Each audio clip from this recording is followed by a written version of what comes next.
Welcome to OPHERcoming the Odds podcast. Whether you're watching or listening, thanks for tuning in. My name is Bobby Hawk, and in a couple of moments, you'll be able to watch Opher Rom and myself talk about the history of Israel or some of the things about Israel that we find interesting. Now, all of our podcasts, the entire first season, 12 episodes, were recorded in June of 2023. The goal was to release one each month, July of 2023 through June of 2024, with the possibility of a season 2. We've released 4 episodes so far, and as I record this, it is now October of 2023. Israel is unfortunately in war, and there's unprecedented conflict in the region. So we're going to release episodes 5 through 12 over an 8-day period here in October. Again, as you listen to these, you'll probably notice a couple of things. They were meant to be released monthly, so you may hear us refer to that. We also refer to trips to the Holy Lands and the safety that we've experienced in the past. However, that's changed. I personally have had to cancel 3 trips over the next several months because of the conflict that's taking place in Israel. So I'm going to ask you to consider that as you listen or watch the podcast. Know that those were pre-recorded in June and understand that we're releasing all 8 episodes that are remaining now. So whether you're watching episode 5, 6, 7, 8, 9, 10, 11, or 12, they'll all be shared during this month of October as you learn more about the history of Israel, the conflict that's created for generations now, for thousands of years. It may help you even understand what's currently going on there. And also, I'm going to ask you to take a moment to pray. Pray for the peace of Israel. Pray for those who have lost loved ones, who are experiencing the devastation of their country, and pray that peace throughout that region would come quickly. In the meantime, I hope this is informational for you. I hope it's helpful as you learn more about an overview of Israel with Opher Rom. Now here we go. Welcome to OPHERcoming the Odds, a podcast brought to you by, well, Opher. And so Opher Rom is here. I'm Bobby Hawk. I'm a pastor here in the U.S. Opher is the best tour guide in Israel, and together we're bringing you episode number 11.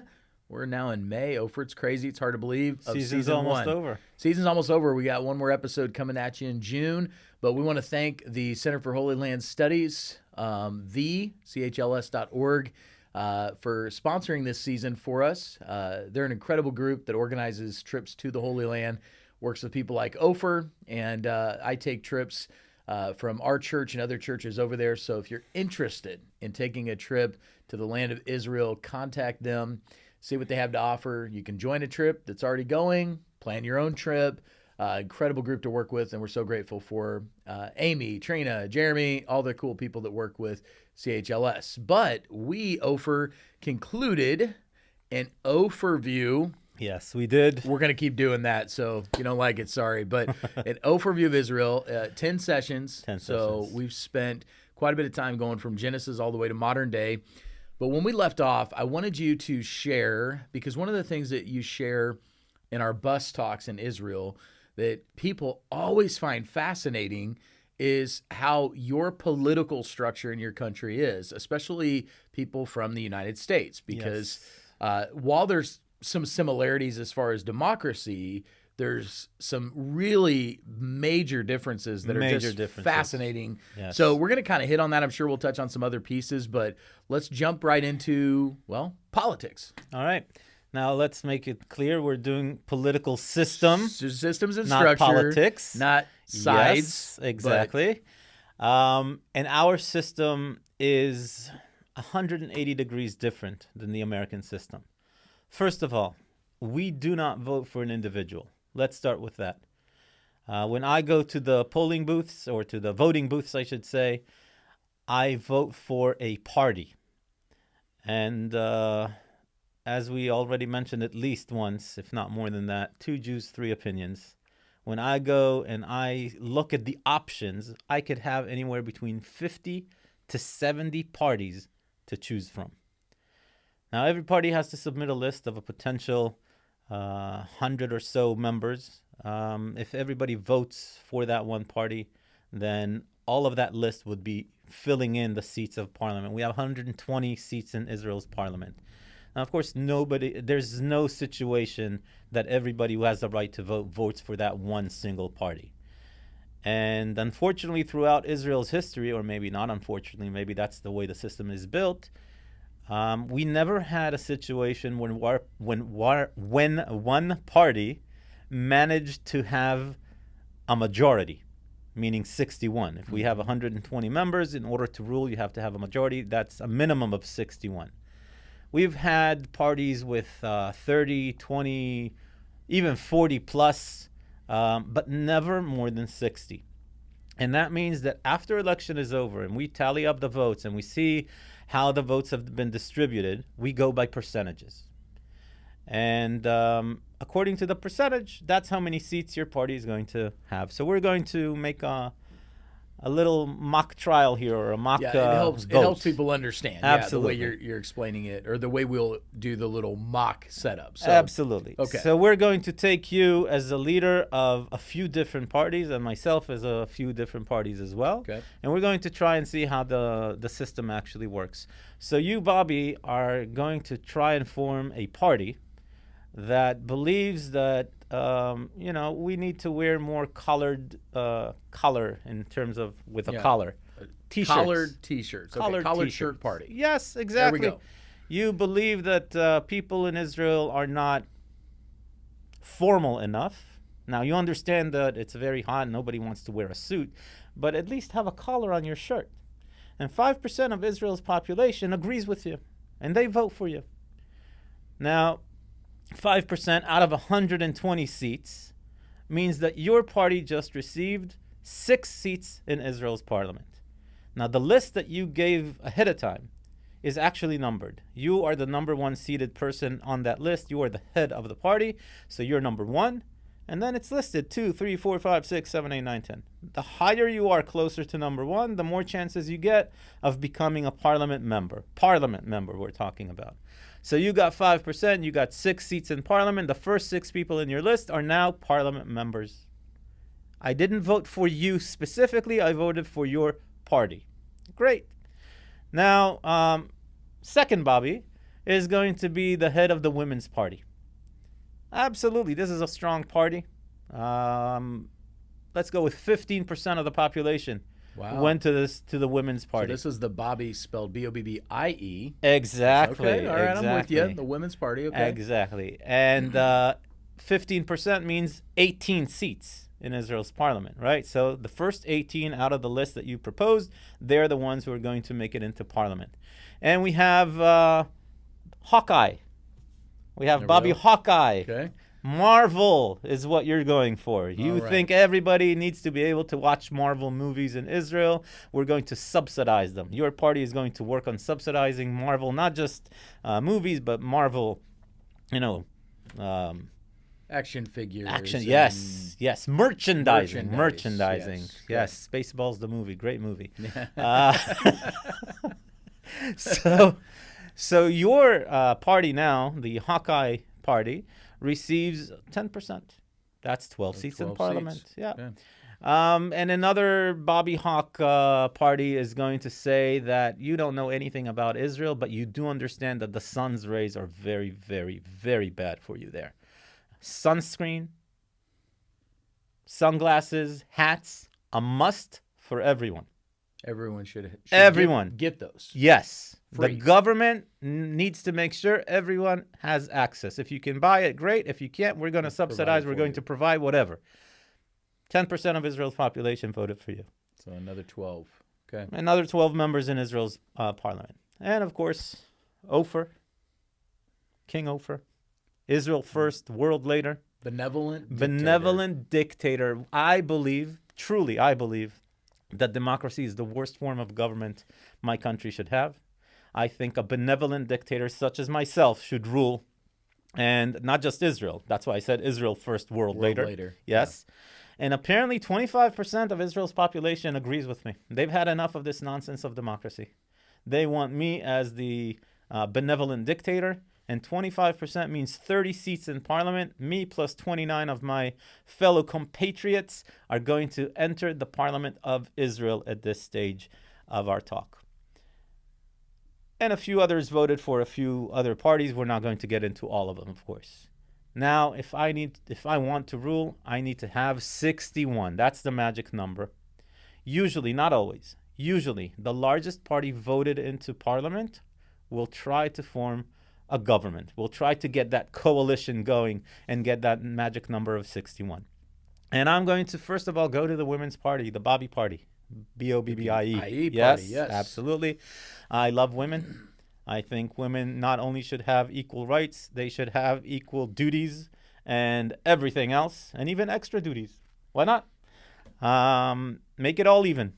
And you know what? You as the head of the Women's Party are saying, democracy hasn't shown its light on us that well. We're still fighting for women's rights, even in the United States. Only, 1940s, 50s, women got the right to vote. Let's try a benevolent dictatorship.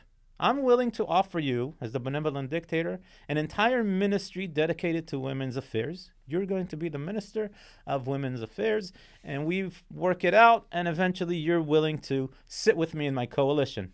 We're at 48, right? You had 18, I have 30. 18 plus 30. I go to 10% Bobby. We said sunglasses, hats, and things like that. I managed to convince them that we're going to cut the bureaucracy of it all, because benevolent dictatorships don't need the democratic bureaucracy process, and we're going to make it happen. I'm at 60. Almost nobody is even willing to listen, because I'm a benevolent dictator, obviously. And they hear dictators, they think horrible things, except for one party. The Bobby Party with collars on their shirts, 5%, only 6 members. And suddenly, this little party is now the balance between me being the dictator of Israel or not. And even though you're such a small party, you have an unbalanced power in the political world of Israel. And your stake in the pie now is much bigger than your actual representation of Israelis who actually voted for you. And you can kind of squeeze the lemon and make lemon juice out of it, right? Because you want to be in power. I want to be in power. And without you, I can't. So I'll be willing to give you almost anything you want. Just be in my corner. And let's say that I managed to convince you. Now I become the prime minister of Israel. This is the head of the country is basically, or the head of parliament, the head of the government is the prime minister. Now, we also have a president in Israel, but the president's role is, let's call it like a figurehead, like the Queen of England is nowadays, or the King of England is nowadays, I guess. He has almost no power whatsoever. He is not voted by the people into office. He's actually voted by a popular vote of the parliament during elections for presidency. He has 2 official jobs. Number one, when there are elections during a president's time, he sits with the heads of all of the parties that were voted in. And those delegates of the party tell the president, we believe X or Y or Z has the best chance of forming a coalition. And then he tallies up the numbers, period. You had 12 seats or 10 seats or 5 seats or 6 seats or 18 seats. You tell him as the head of the Women's Party, I believe that Opher, dictatorship to Israel first, war later, has the best chance. Your 18 seats, go, and he tallies it up in the column with Opher's party. And at the end of discussing all of these potential leaders and getting the recommendations from all of these parties, he just adds it up. And whoever has the most, whoever has the best chance of forming a coalition, that's the party that's going to try and form the coalition first. We have a few weeks to do so. We can even get an extra couple of weeks if we didn't do it in the first setting. And if we can't, we go to re-elections. If we did, then we have a government. Now, the way the structure is that your small party of 6 people, let's say it wasn't 66. You made it 65 with your 6. Without you, I'm 59. So the way it works is, let's say a year and a half went by, and you see that we haven't done anything for people to be able to afford shirts with a collar. This is exactly what you were talking about. And you see, we're not heading in that direction at all.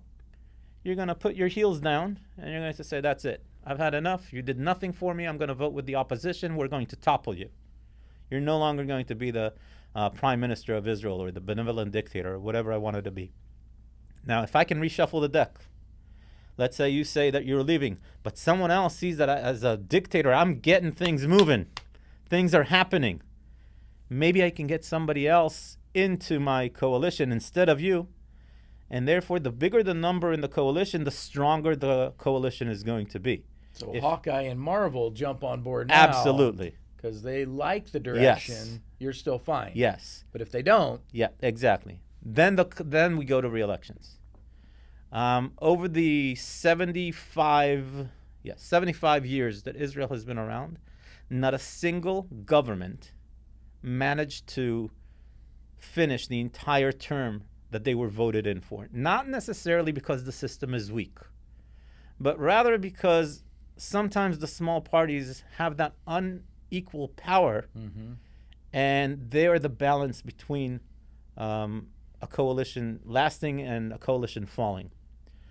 So we've had a lot of elections over the years. I don't know the exact number. Now, how long is the term if they were to? In theory, it's 4 years. Yeah, 4-year term. Yes. So they just haven't made the 4-year. No one made term. the 4 years. We had one coalition headed by Benjamin Netanyahu about a decade ago, a little more than a decade now, and they lasted for 3.5 years, I think. I think the average is about 2 years and a month, 2 years and 2 months for an average government in Israel. Now, you mentioned the president, so that was one of the roles. Yes.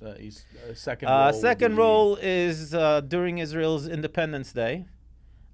He gets a list from the prison board and about people who are eligible for parole, and he can parole prisoners on Israel's Independence Day. Like aside a from that, type situation. yes. Yeah. Aside from that, he has no say in Israeli lawmaking. He doesn't get a vote. Sometimes he is asked by relatively newer members of parliament about how the system works, because usually what happens is the president is going to be chosen out of Israel's parliament. It's kind of like an honorary title that one of the veteran parliament members is going to be voted in as a president. But basically anyone who is a citizen of the state of Israel, born in Israel and was, I can't remember if it's over 55 or whatever, there's an age as well, but any citizen of the state is eligible to be voted as president. So I, even though I'm not a part of the political world, as a tour guide right now, I was born in Israel, I'm a citizen. If I was of the right age, then I need to have 10% of Israel's parliament root for me, nominate me, and then I'm nominated. And then parliament has that list, the initial list, and they have to vote. And sometimes if we don't have a clear majority, then the two highest candidates are just going to run between themselves, and whoever then wins becomes the president. Nowadays, the president's role is for 7 years. Okay. It used to be 5 plus 5. You have 2 terms. Now it's just 1 term, 7 years. Yes. Okay. But again, the president's role is a very figurehead type of a role, and that's the way it works. So we have one voting zone in Israel. It's a 1-day vote, and you have to have a minimum of votes to get a party in. How many votes do you have? It depends on how many people actually vote. Yes. The percentage is somewhere around 4%, which means you have about 4 or 5 seats minimum that the party has to get to. If you can't get to that number, basically the people who voted for that party didn't make the minimum, their votes don't count. Now, in our system, we don't have the idea like the Americans do of all or nothing. When you vote for a governor, when you vote for a mayor, when you vote for Congress, Senate, I know that the United States president is a very different type of voting system, so I'm not talking about that. But all these individual people that you vote for, basically 50.1% of the vote, and you have your mayor, your governor, whatever. The other 49.9% that voted for somebody else are not represented. Israel doesn't have that. When I go to vote,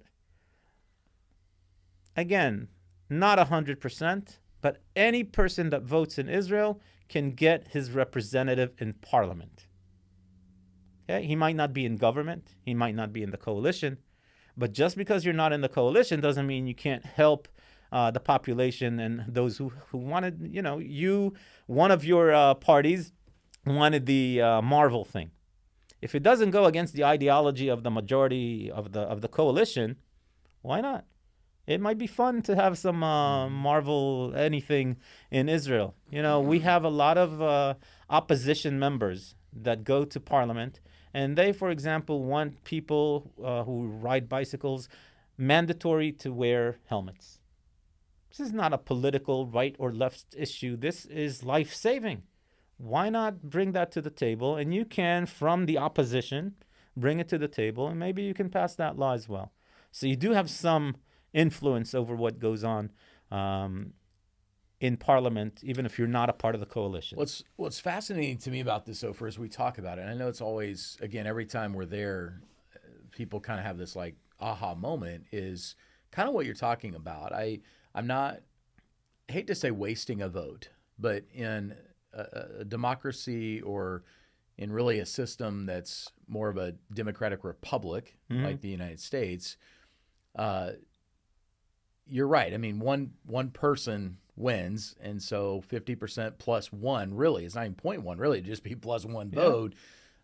Everyone else loses. Where in this system, so in other words, if I vote for somebody that I like, but I know that they don't have a chance to win, whatever the reason, sometimes it's where I live and it's either very highly Republican or very highly Democrat. This is not a stance on either side. Then I may know, man, I feel like this person would be really good, but I'm going to vote for him, but I know I'm wasting my vote. And where in this case, you're not wasting a vote. Exactly. You're voting for the party.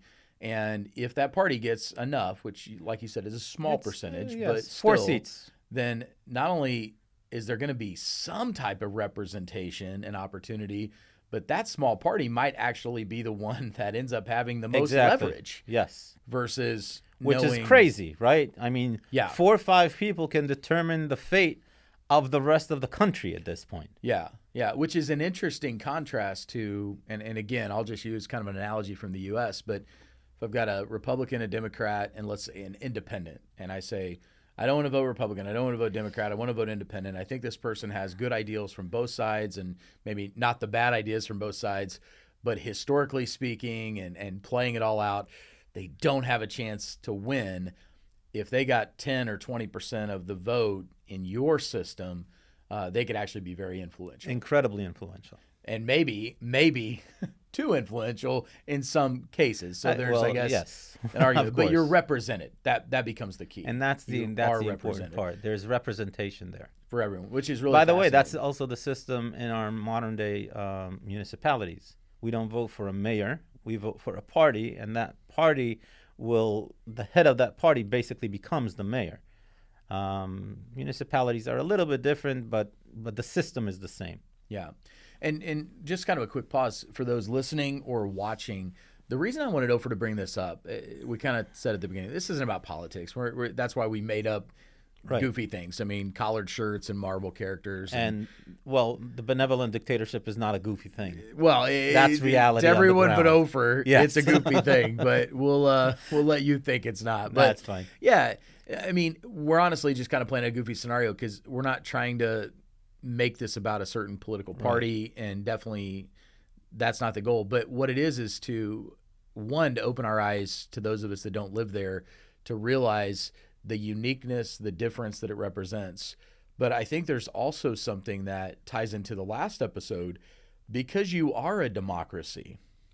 Now, this is where the similarities maybe kick in, is you guys do vote in laws. You do hold yourself to a level of accountability to the population that some of your neighbors don't have. Yes. And so when you're in a part of the world where democracy is not necessarily as typical or is honored, or a false sense of democracy, right? Where, we vote, but is it really a vote?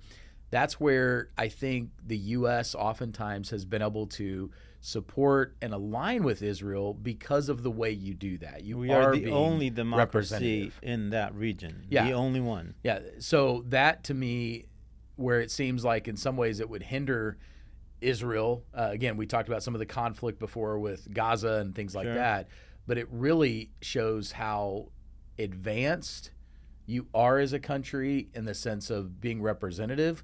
And that's why I like people hearing this, because there's parts of this.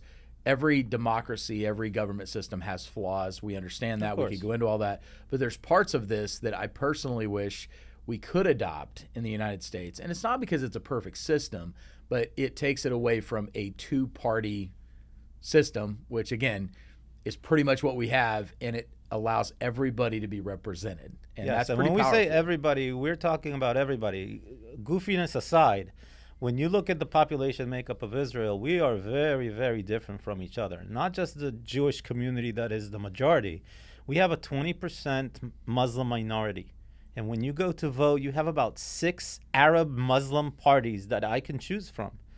We have Arabs and Muslims and Christians and Druze. We haven't talked really about the Druze over the podcast, but these are parts of the populations that make up Israel's parliament. We have Muslims in our military. We have Druze in our military. We have them all over in the court systems as well. Israel is not a Jewish country.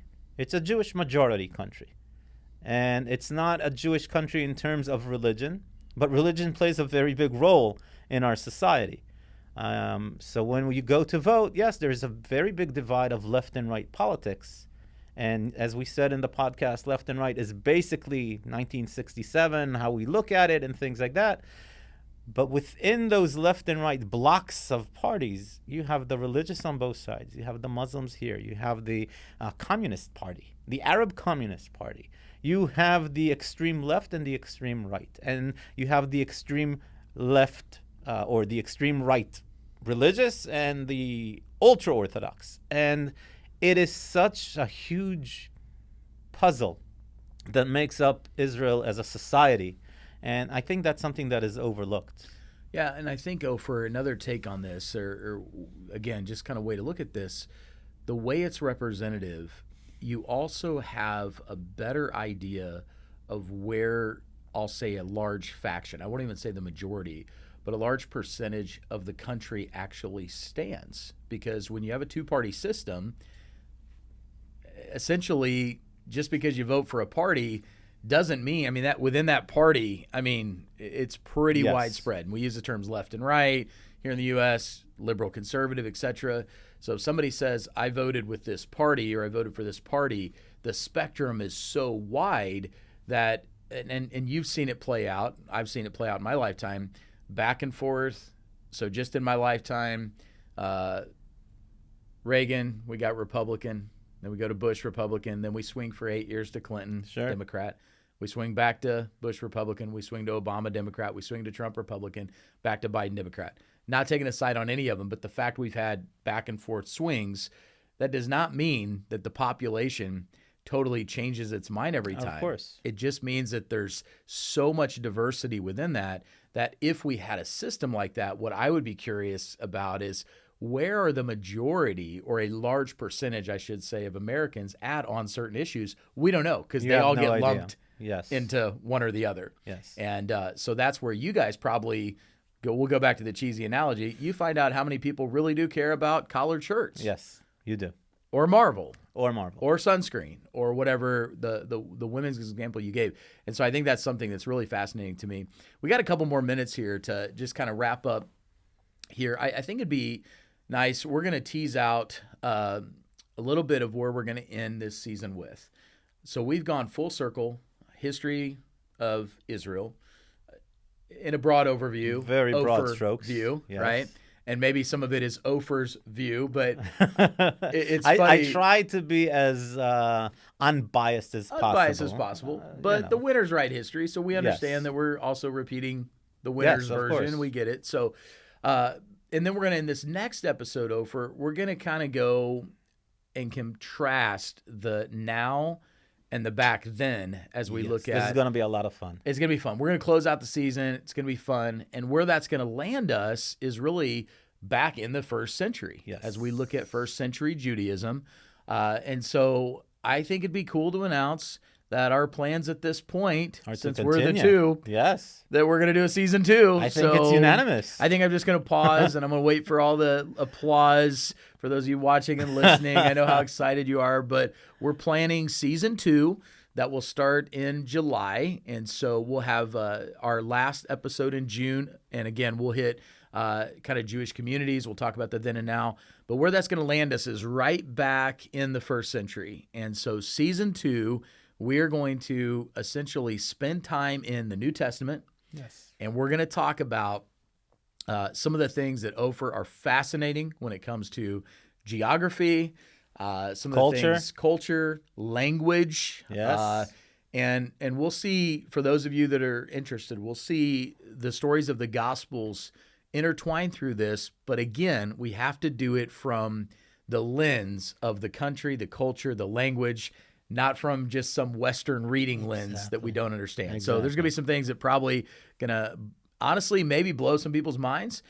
Some other things maybe will solidify some things, and maybe even some things will help people understand better when they read their Bible what they're actually reading. That's the hope. That's the hope. That's the goal. That's season 2. But we have one more episode before that, and we're excited to bring that to you next month in June.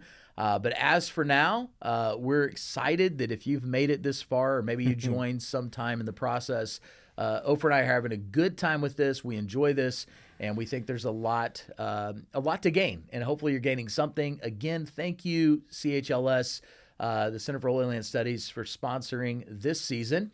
We're very excited that you provide opportunities for people to go visit the land of the Bible, the land of Israel, and we're grateful for those of you that would consider going to see the land of Israel. You'll come back, you'll have a different perspective, a different view, and everyone I've talked to, most of the time, comes back with, I kind of want to go again. It definitely has that Life-changing experience. So excited. So we'll see you for our last episode of season 1 next month. Join us as we continue to talk about Israel overcoming the odds. See you then.